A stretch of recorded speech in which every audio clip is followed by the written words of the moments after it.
Welcome back to the PT Graduate Podcast. My guest today, Kylie White. Hi, Kylie. Hi, Rich. Thanks for How are having you? me.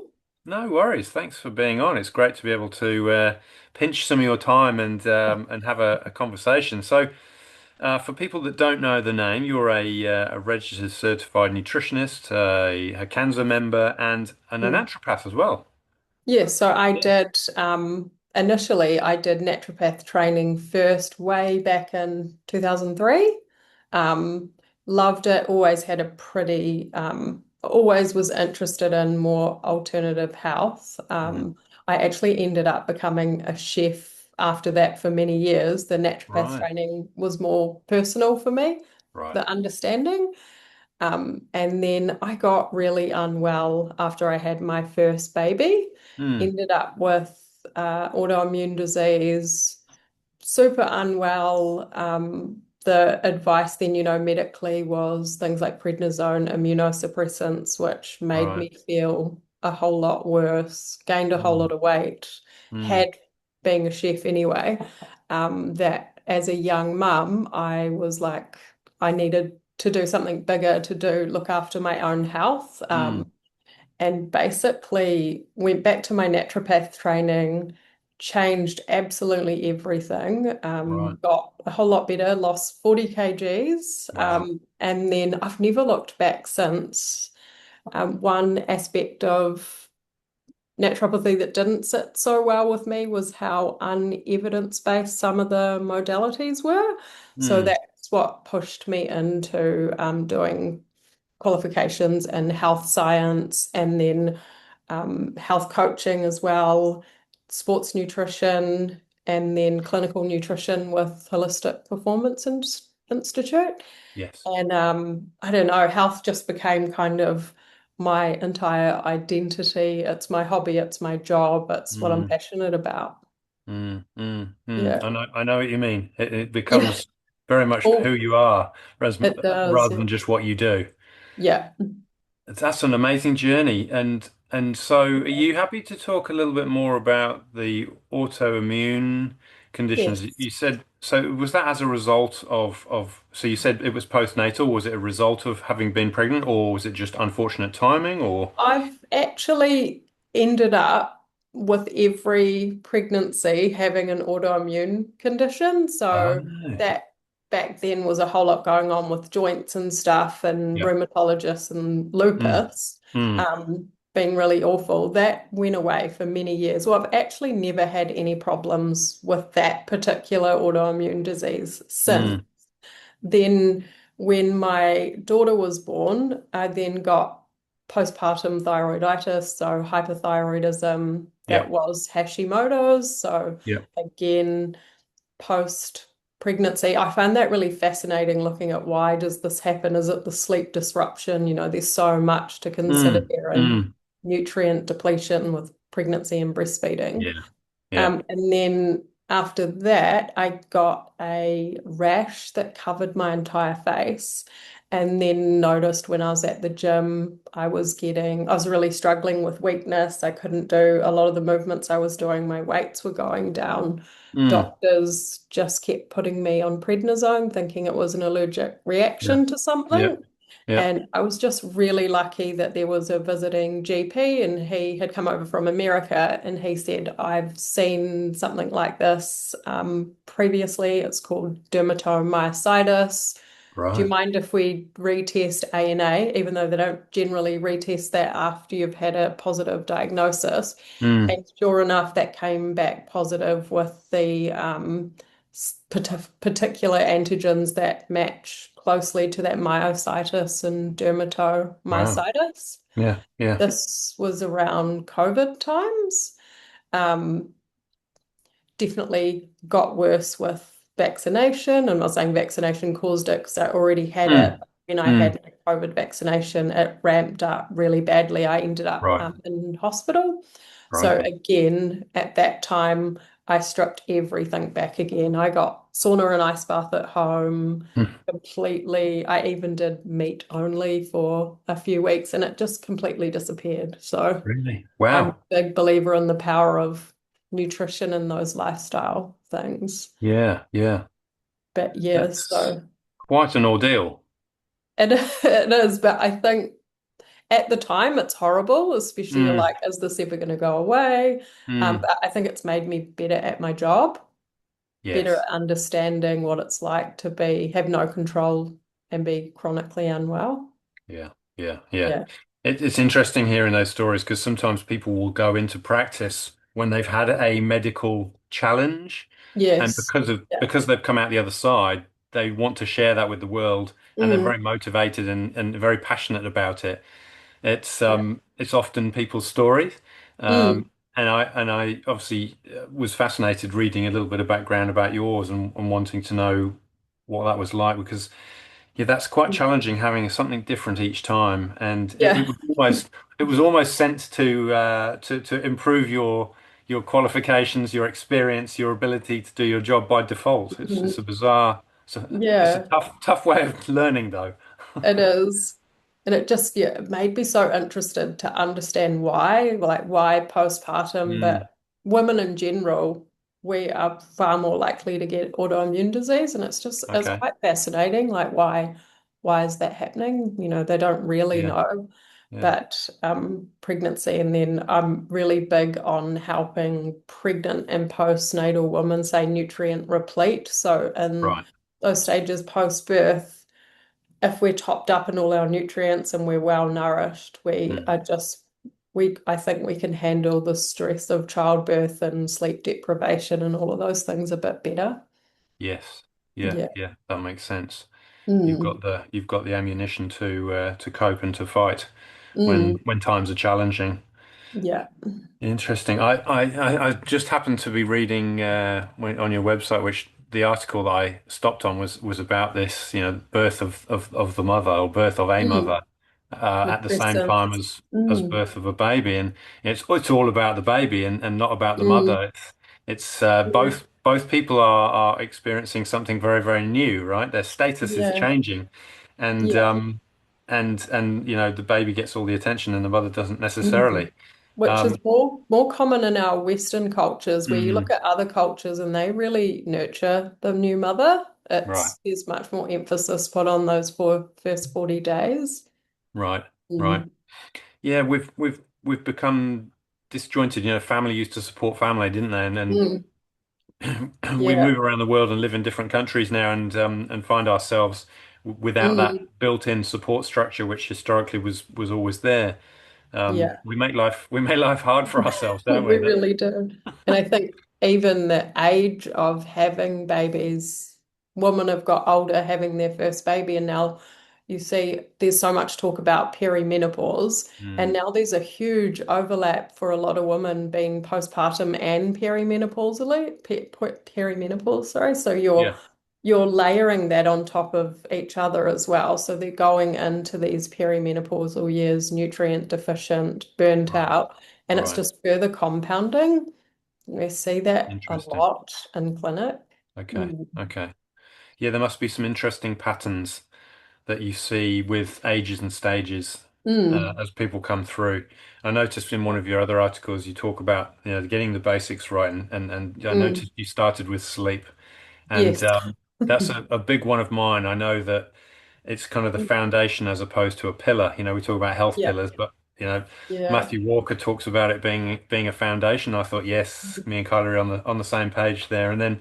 Absolutely. Um, you know, being as healthy as possible. But the interesting thing you said was to have some foods that you would consider not healthy on your plan. Can you go into that a bit more?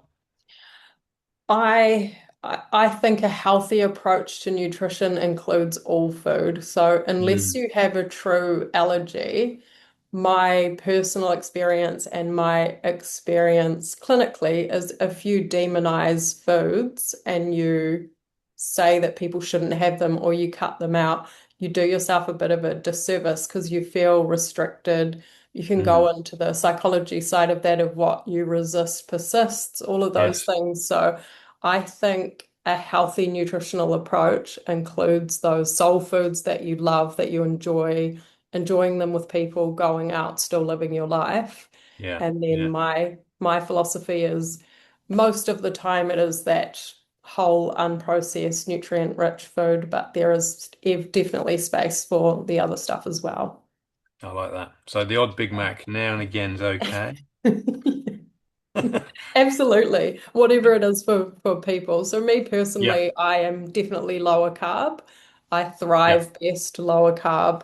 Mm. So my thing that's my favorite thing to go have when I go to Queenstown is oats with stewed rhubarb and a whole lot of sugar Mm. from the Sherwood. It is my absolute Okay. favorite thing, and I'll have it for breakfast every day when I'm in Queenstown. Like it. I thought you were going to say Ferg burger for a minute. You can tell No, there's a mine's theme.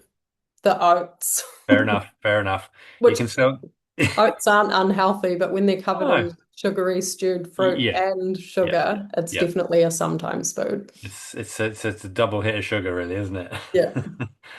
And you've got hydrate on there, of course. Well, I think everyone understands the power of hydration and how important it is. And then finally on that list was movement, and you Mm. kind of, I was like, yes, yes, yes, yes, yes. We need all of those things in the right quantities, don't we? Not too much, not too little. Yeah. But we have to move our bodies for good reason, not just Yeah. nourish it.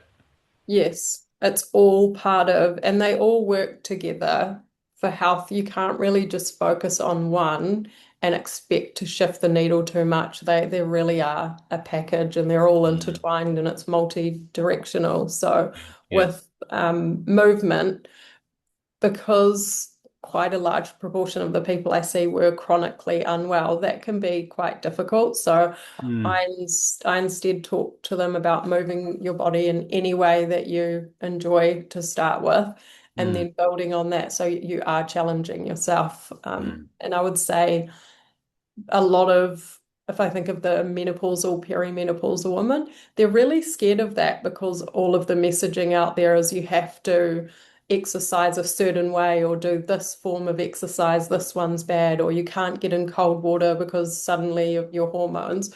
I just Mm. don't agree with that. I think that we should remove the barriers, stop making everybody terrified of health so they can do what they enjoy and what allows them to feel good.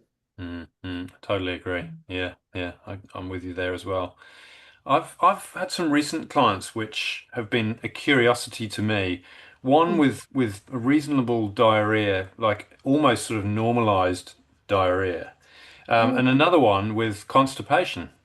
Like you've got both ends of the scale, and I think they were good enough to be honest about it and sharing that because I guess I asked Mm. enough of the right questions, but a little resistance to kind of really address it head on. Mm. I mean, are those symptoms, are they fairly common with people that come through your doors? Yes, they are. Constipation tends to be more prevalent. Okay. Um, but I definitely anyone that comes, it's part of my initial consultation is to talk about bowel regularity, Yeah. using the Bristol stool chart, having that Yes. conversation, and making sure that if this is something that's been going on for a while and it hasn't been addressed by their doctor, that they go back and talk to their doctor about it because Right. we should really take note in bowel habit changes, Mm. and address why that's happening in the first place. Mm. But it is really common and for women in particular, I guess I'm see a lot of women, I really get them to understand that it's part of those detox pathways that when our estrogen is all over the show, we Mm. need to be going to the toilet every day and we need to Mm. make sure that that's working really effectively. So Yeah. getting to Yeah. the bottom of why. Mm. And my approach with that I really encourage people is 30 different plant foods a week. Yes. So ticking Yeah. off, am I getting that? And a lot of people go, what, how am I supposed to do that? It's actually quite easy if you get Yeah. lettuce mixes, different berries, Yeah. all the different things, you can quite easily tick Mm. off 30 Mm. different plant foods for that Yes. diversity in the gut. Yes, absolutely Mm. agree.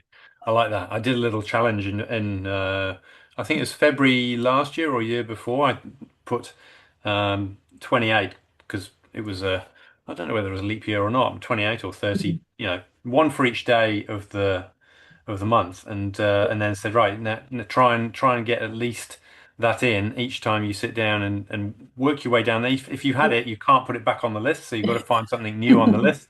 And the first 8 to 10 days, people were racing through it, 15 days, and then by about day 20, they started to slow down and struggle. Mm, And I think it kind of highlights that people's diets are can quite get quite narrow. mm, They find the things they like, and they don't often step outside of those things. yeah. And we do need more fiber in our diet, generally speaking. Mm. Um, so how would you encourage someone who wasn't hitting those numbers to expand their library?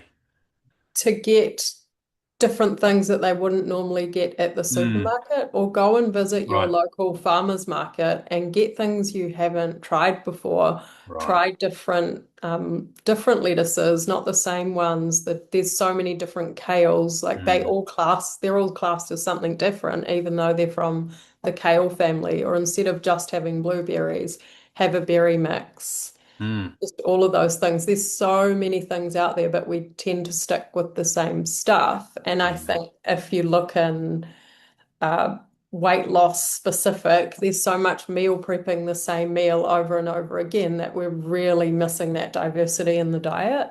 yes, And it yes, has yes, yes. implications for gut health and nutrient deficiency. Mm, mm, mm. Good point. Good point. Yeah, I noticed my daughter prepping her meals the other day for lunches, and she had it looked beautiful. I mean, it was something off Pinterest, you know, Yeah. 4 or 5 glass bowls, and then stirring Mm, got it all cooked off, and I was like, same meal, same meal, same meal, same. yeah. What's wrong with this picture, Lise? Yeah. It can, And it yeah, wasn't trying to tell her off, but certainly was trying to make her think. just encourage that diversity. Yeah. I'm always encouraging that. And I end up seeing so many people that have gone through so many health programs, courses, resets, challenges, and they'll Mm, all come. What scares me a lot of the time is how nutrient devoid these foods are. It's all about calories, or, yeah. there's the common saying out there amongst the sort of fat loss coaches that eating for fat loss is not the same as eating for health. And I really challenge that. And I would say Mm, that's bullshit, if I'm yep. being honest, that Yep. you absolutely can eat for health and have weight loss as a byproduct. It doesn't need Mm, to be mm. one or the other. Your health shouldn't suffer to wanting to reduce body fat. Yes. Agreed. Mm. Agreed. I like that.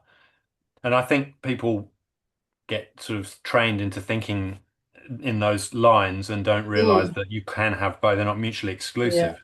Yeah.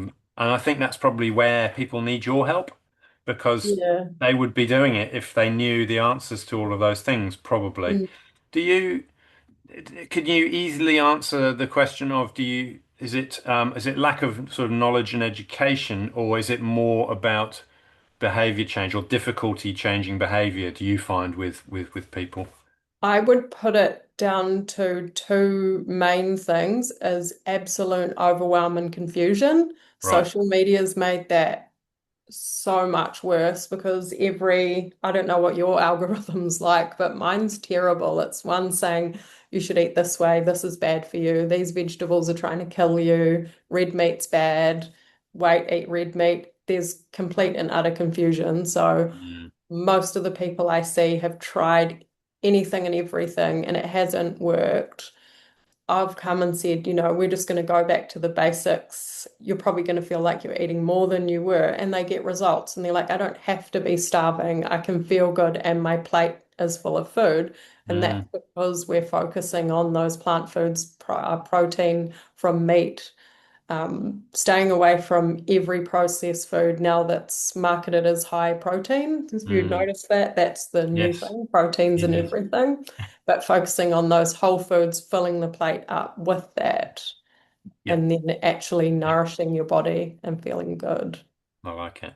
Yeah. Mm. You're right. It's even in coffee. Yeah, it's in everything. I'm Like, I'm partial to a protein coffee, but oh, really? I Okay. like the inner bloom ones. I'm a Right, right. fan. Okay. Um, But you go to the supermarket and every cracker, granola, cereal, there's protein water. I was like, why do we Yeah. need to put protein in water? I'm waiting for Coke to come out with protein Yeah. Coke. I High bet you it's protein coming. Coke. That'll be a big swing for them. It's insane. It's the new Yeah. thing where it's like, Yeah. let's get protein from where we're meant to. Yes. Yes, exactly. Rather than just putting it into something that's convenient. Mm. Yeah. Yeah. I keep noticing the redefined sign over your shoulder there. It's probably worth Yes. mentioning that these are the award winners from a couple of years ago at the Industry Exercise Awards. So tell me, what's your relationship with the guys at Redefined there in Papamoa? My in-person clinic is based outside, based from inside Redefined. Yeah. But I am also their nutrition lead. So the members here get a app-based nutrition program that has recipes, guides, meal plans, Right. all sorts of information. So that all comes from me. I manage Mm. that side of things. Yeah. And when they don't do 8 week fat loss challenges, anything like that. That's against our philosophy, Yeah. but we Yeah. do like improving your biological age, Mm.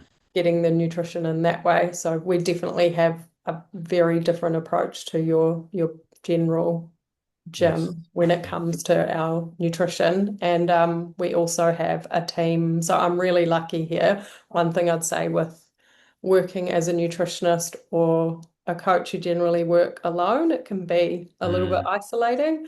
Is Mm. here we have the coaches that are amazing, but we also have a doctor, psychologist, physios, and massage therapists. So Yeah. we're a team of professionals. We get together once a month and collaborate, come up with ideas, plan workshops for our community where they're invited in, invite our local GPs in. So we're really big on collaboration and helping wider society because not everyone can afford to walk in the doors and join our gym. Mm. Mm. Sure. Yeah, Yeah. Yeah. yeah. Oh, brilliant. That's great. Mm. And you also have clinic hours outside of Redefined Yeah, where people can, and that's virtual? virtual. Yep. Yeah. Yep. So large majority of my workload is virtual. Yeah, because I Yep. have a big love of nutrigenomics. So most of my clients that come for nutrigenomics tend to be virtual. Yeah. So tell me a Yeah. bit about that. I did notice that. So you've got sort of a list of different offers. So you've got a mini consult, you've got a comprehensive consult, and then the Nutrigenomic program. Tell us, maybe start with Yeah. the Nutrigenomic one. That one, so I used to work for Edison Clinic in Auckland that was genetics based. That was Yeah. my introduction to nutrigenomics, to DNA testing. Yeah. And when my daughter was born, she was born with a genetic kidney disease. And then I became even more interested in looking at genetics, epigenetics, Mm. how lifestyle factors flick these genes on and off. So they talk about genetics loading the gun, but our lifestyle behaviors pulling the trigger. Yes. So I became really interested in that, looking at we can actually get these tests that they're not diagnosing you with anything. They're really looking at the nutrient interplay within the body, how our methylation cycle's working, Yes. if we have potential to be more deficient in certain nutrients. So I look at that. I don't think it's a test that you need for health, but I think if you can afford it, it's really invaluable information to Mm. look at your health overall. So I Mm. find it really, really useful for my clients. The people that tend to go towards nutrigenomics are your CEOs, people like that Yeah. just really want to optimize their health and look a Mm. little bit deeper. Yeah. Mm, Hmm, interesting. yeah. And so does that program, so does that last, is it a duration thing or is it just getting those tests done as part So of the consult process?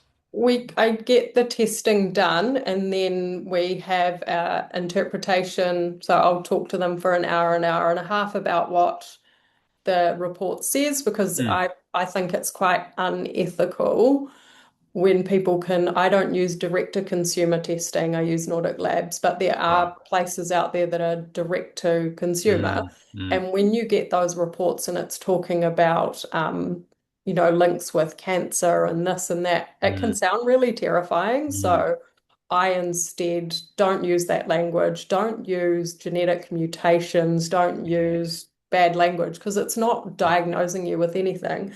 Instead, just say, based on these slight changes in your genetics, we should more carefully monitor this, this, and this. So whether Yeah. that's blood tests for vitamin D, B12, homocysteine, that type of thing. We'll Right. annually look at that.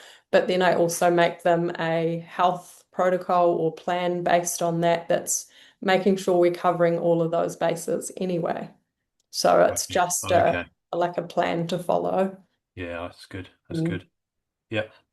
And then I guess it's reasonably self-explanatory, but a mini consult would be someone who's already sort of down the track but just needs a few tips, whereas a comprehensive consult, someone starting from the beginning. A mini consult is set up basically for the other health professionals that I work with, where they would Right. like their patients or their clients to be able to access practitioner grade supplements. So, Ah, supplements you can't walk into a shop and get. yes. So, that requires me to have a chat with them, understand their health history, make sure there's no contraindications for certain supplements, and then Yeah. write a authorization for that. Got you. Got you. Yeah. Got you. And then the comprehensive is someone who's starting at the beginning, needs Yes. needs everything. Yeah. Yeah. Excellent. I like it. I like it. How long does it take to complete the naturopath training, Kylie? That sounds like it would be an in-depth. Three, 3 years. Yeah. Okay. Yeah. Same as a degree, Well, I essentially. don't know what it's like now. The Mm, naturopathic colleges who I studied through, they don't even offer naturopath training anymore, but I think now it is degree level. right. Yeah. Fair enough. But Yep. I keep hoping Cliff will offer like herbal medicine. I'd Yeah. love for someone to take it like Cliff and have an Mm, entirely evidence-based range of modalities in there. that would be pretty cool. Yeah. So is it the registered certified nutritionist qualification, or is it the naturopath qualification that gives you that access to the high grade supplements? It is both. So Okay. herbal is looking at the naturopath stuff because a nutritionist qualification doesn't really cover herbal. I've done herbal Yeah. medicine Yeah. on top of that one as well. But I'm a registered clinical nutritionist. So with the clinical nutritionists of Clinical. Yeah. Aotearoa, yes. So that obviously registering body, that means CPD, you have a code of ethics to follow. I think Yeah. for people who are looking for a nutritionist in New Zealand, making sure someone is registered is Mm. really important because anybody can call themselves a nutritionist here. Yeah. Yeah. Yeah. So if you were to apply, it doesn't necessarily mean that you're going to become registered. The qualification that you have is the critical piece to whether they say yes, you're registered as a nutritionist as opposed to Yes. So you have not. to you have to have studied through someone endorsed by them. Yeah. And then on top of that, then you have to, when you register, you still have to put forward case studies, a whole lot of other information. It's not just automatic. Yeah. Okay. Okay. Oh, So yeah. they are Good. quite Good. stringent, which I think is Mm. really good. And then Mm. obviously every year CPD. So ensuring that you're up to date with latest research. Yes. I'm an absolute nerd, so I think they emailed me the other day to say you're already 3 times over your CPD requirements, and I was like, I know, I'm just a nerd. Sorry. Yeah. Overachiever. That's good. It's better that way than the other way, that's for sure. Yeah. Yeah. Excellent. Oh, good. So thank you for helping me understand that because that may help other people as well, but I certainly wasn't 100% sure on that, so that's good. Um, so it's about that time where I start Yeah. thinking about top tips. What could be on the list of Kylie's top tips? What things do you think people might find useful that you have, or the things that you live by, or business systems, whatever? My top tip would be dialing in your sleep, really setting up a sleep routine and making sure you're getting 7 to 8 hours sleep a night because everything is easier when you're well slept. And I always say to everybody, I cannot offer you a nutritional intervention or any supplement that will make you feel as good as a good night's sleep. So sleep would be my number one. Yeah. My second is nutrients, nutrients, nutrients. So if Okay. again, looking at most all chronic diseases, something they have in common when you look at the research is nutrient deficiency. So if you're using something like MyFitnessPal and you're into tracking your nutrition, don't just look at your macros, flick Mm, over, look at the micros. Are you mm, hitting all those nutrients? If you're not, which most people are not, use a really good multi-nutrient as nutritional insurance to top that up. nice.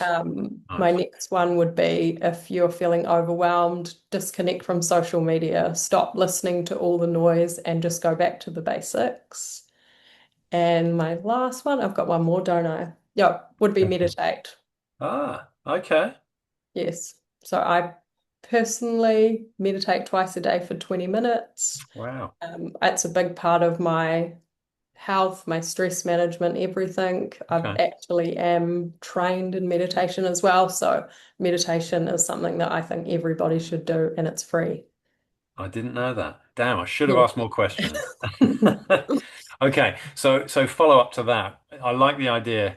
What's the most accessible? Are there some tips around making sure that it gets done? Because I know people try, and it's like going to the gym, right? Oh, I did it Mm, twice. It wasn't for me. Hang on a minute. You don't get fit by going to the gym twice. So, no. what would be a good way to sort of M- progress that?